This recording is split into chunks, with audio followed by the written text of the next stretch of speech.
I think that part of the problem is that we just have a small percentage of people in the United States who own the majority of wealth, and they also own the majority of power to make decisions that affect other people's lives. This is a movement moment. Something's happening in America.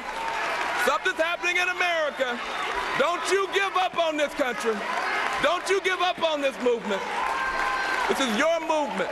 I have been very frustrated for a long time about especially corporate personhood and how that has really squeezed out the ability of the American people.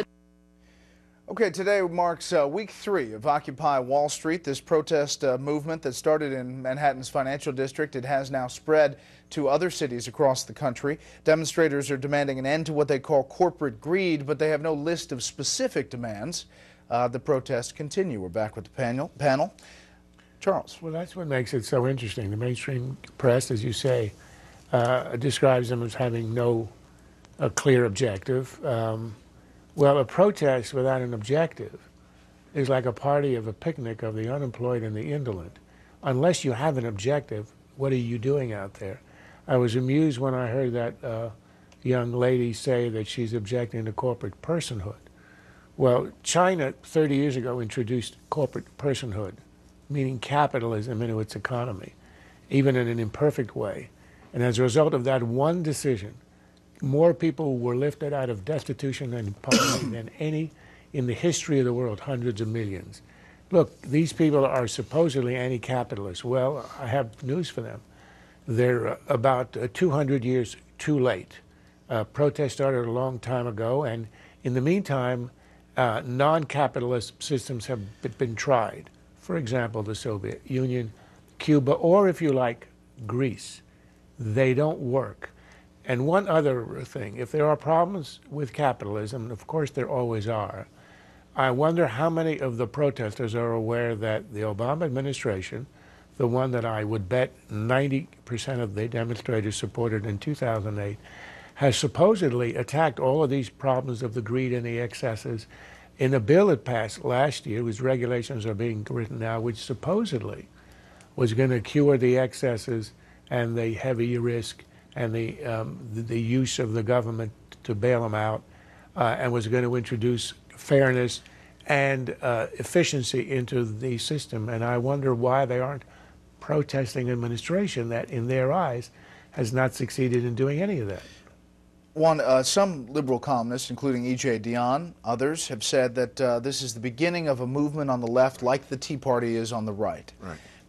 If the Tea Party was doing the things that this movement is doing, like, for example, this video this weekend shouting, "Take the Brooklyn Bridge," and they arrest 700 of them, would it receive the same kind of coverage as this Occupy Wall Street is?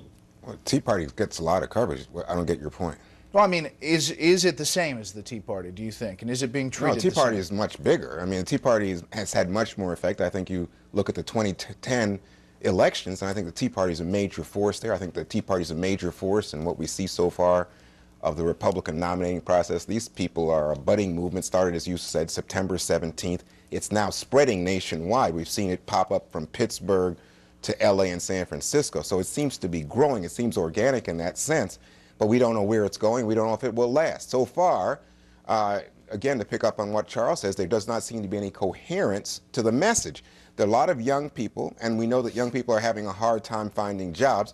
And I think that, you know, just to express some sympathy with them, these folks are saying, you know what, there's a lot of corporate greed in the world. And when they look at rating agencies, and these are things conservatives would agree with, they look at bailouts for Wall Street, TARP, and they say, wait a second, why is it that the middle class is having such a hard time? And, you know, we're not seeing any help. My point is, if 700 Tea Partiers were arrested trying to take the Brooklyn Bridge, wouldn't there be a big uproar about that? Well, there was an uproar. It was all in the... That was the point of my question. The uproar in the media was that they were arrested and that they were treated unfairly, not that they were somehow behaving badly, which it would have been if it had been the Tea Party. Let me clean up something I said in the last panel that was mistaken. I said Richard Trumka when I meant Hoffa when I was talking about the president.